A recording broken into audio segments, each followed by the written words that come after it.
अस्सलामु अलैकुम नाज़रीन। प्यारे नाज़रीन, आज के इस वीडियो में हम आपको बताएंगे यहूदियों का पूरा इतिहास कि यहूदी कौन है और इनका मकसद क्या है, और यहूदी मज़हब कैसे शुरू हुआ, और यहूदी मज़हब आखिर मुसलमानों से चाहता क्या है, और इन यहूदियों ने अपने सीनों में कौन सा राज छुपाया है, और यहूदी लोग कौन सी पुरानी निशानियों को ढूंढते रहते हैं। इन सब सवालों का जवाब आज आपको इसी वीडियो में देंगे। इसीलिए मेरी आप सबसे रिक्वेस्ट है कि आप इस वीडियो को आखिर तक ज़रूर देखिएगा। नाज़रीन, दरअसल यहूदी एक ऐसी बुरी कौम रही है कि जिन्होंने हज़ारों साल अपनी ज़िंदगी अल्लाह ताला की नाफरमानी में गुजारी है।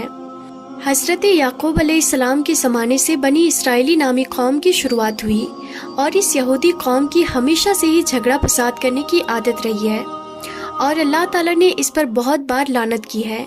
और इस बनी इसराइल के धोखेबाजी की पूरी कहानी कुरान पाक में बताई गई है, जिसके बाद इस कौम को हुकूमत के पद से हटा दिया गया, और फिर उसकी जगह हुकूमत का पद मुसलमानों को सौंप दिया गया। दुनिया भर के कौमों में यहूदी एक ऐसी कौम है जिसको अल्लाह ताला ने सबसे बड़ा मुजरिम ठहराया है। कुरान शरीफ को गौर से समझने पर यहूदियों का जो जुर्म खुलकर हमारे सामने आता है, आज आपको इस वीडियो में खुद ब खुद मालूम पड़ जाएगा। नाज़रीन, ये कौम हमेशा वादे के खिलाफ काम करती रही। आखिरकार तूर पहाड़ को उठाकर इनके सरों पर लटकाया गया, लेकिन इसके बावजूद भी इनके वादा तोड़ने का सिलसिला चलता रहा, और वो लोग कुरान की आयत को बेचकर अपने गाने बजाने का शौक पूरा करते थे। दूसरों को नेकी करने को कहते थे लेकिन खुद नहीं करते थे। और नाज़रीन, इनको फिरौनियों के जुल्म से बचाने और समंदर में रास्ता दिए जाने के बावजूद भी ये लोग अल्लाह ताला की नाफरमानी करते रहे। और जब हज़रत मूसा अलैहिस्सलाम तूर पहाड़ पर जाकर अल्लाह ताला से बातचीत करते, तो इस बीच इस कौम के लोग बछड़े की पूजा करने में लग जाते। उनकी इस हरकत को देखकर अल्लाह ताला ने हज़रत मूसा अलैहिस्सलाम के ज़रिए हुक्म दिया कि गाय को ज़बह करो। तो ये लोग सुनकर हैरान हो गए, और उन लोगों ने हज़रत मूसा अलैहिस्सलाम से कहा कि आप जाइए और अल्लाह ताला का सही हुक्म लेकर आइए। और इस तरह उन लोगों ने 5 बार हज़रत मूसा अलैहिस्सलाम को तूर पहाड़ पर भेजा, सिर्फ इसलिए क्योंकि वो लोग गाय को ज़बह करने से बचना चाहते थे। और वो लोग खुलेआम कहते थे कि वो अपनी आंखों से देखे बगैर अल्लाह पर ईमान नहीं लाएंगे। खैर नाज़रीन, अल्लाह ताला ने जब इन्हें बगैर मेहनत किए आसमान से खाना भिजवाना शुरू किया, तो इन लोगों ने जिद करके उसको बंद करवाया, और उन्होंने हज़रत मूसा अलैहिस्सलाम से कहा कि उनके लिए खाने पीने का इंतज़ाम जैसे कि अनाज, सब्जियां, फल वगैरह ज़मीन में ही उगा दिया जाए। जबकि नाज़रीन, रेगिस्तान की कड़क धूप से बचने के लिए अल्लाह ताला की तरफ से इन पर बादलों का साया किया गया। लेकिन इतना सब कुछ मिलने के बावजूद ये लोग अल्लाह ताला के सामने नहीं झुके। फिर अल्लाह ताला ने इन्हें बस्ती में दाखिल होते वक्त माफ़ी मांगने का भी हुक्म दिया। हालांकि इस हुक्म को मानने में किसी तरह की कोई परेशानी नहीं थी, लेकिन पता नहीं इस कौम ने क्यों अल्लाह तबारक व तआला का हुक्म नहीं माना। जबकि अल्लाह ताला ने अपनी रहमत से इन बस्ती में 12 कबीलों के लिए अलग अलग 12 पानी के चश्मे पैदा कर दिए, ताकि लोगों के बीच पानी को लेकर कभी झगड़ा ना हो। मगर इस एहसान के बावजूद भी वो लोग अल्लाह ताला के तमाम नबियों की बुराई करते रहे।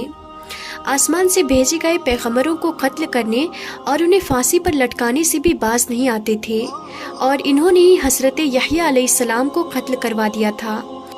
और हज़रत ईसा अलैहिस्सलाम को सलीब पर लटकाने का प्लान भी इन्हीं लोगों ने बनाया था।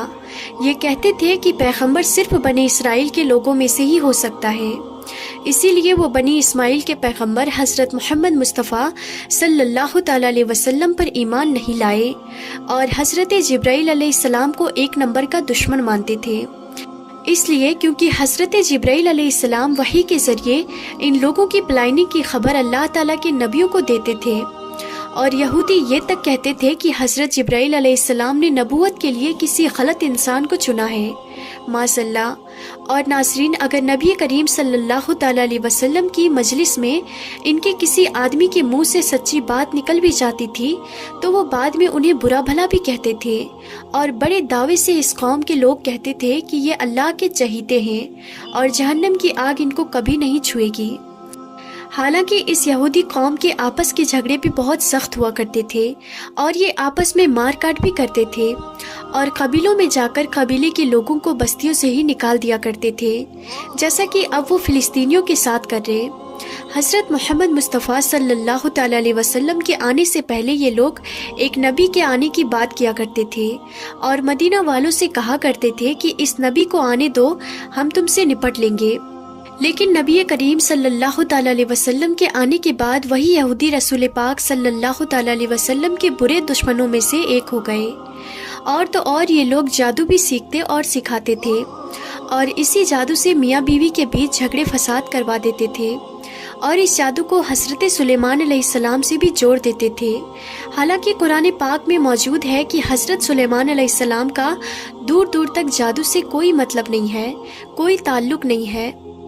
نبی کریم صلی اللہ تعالی علیہ وسلم پر بھی ان یہودیوں نے ایک بار جادو کیا تھا، اور اس کے علاوہ ایک بار حضور نبی کریم صلی اللہ تعالی علیہ وسلم کو چٹانوں کے ذریعے زخمی کرنے کی بھی کوشش کی تھی، اور اللہ تعالیٰ کے پیغمبر حضرت سلیمان علیہ السلام کو بھی وہ نبی نہیں مانتے تھے بلکہ ایک بادشاہ سمجھتے تھے معاذ اللہ، اور اپنے پیغمبروں اور نبی کریم صلی اللہ تعالی علیہ وسلم سے یہ لوگ خرید کر سوال کیا کرتے تھے، اور اپنے ساتھ ساتھ مسلمانوں کو بھی یہ کام کرنے کے لیے اکساتے تھے۔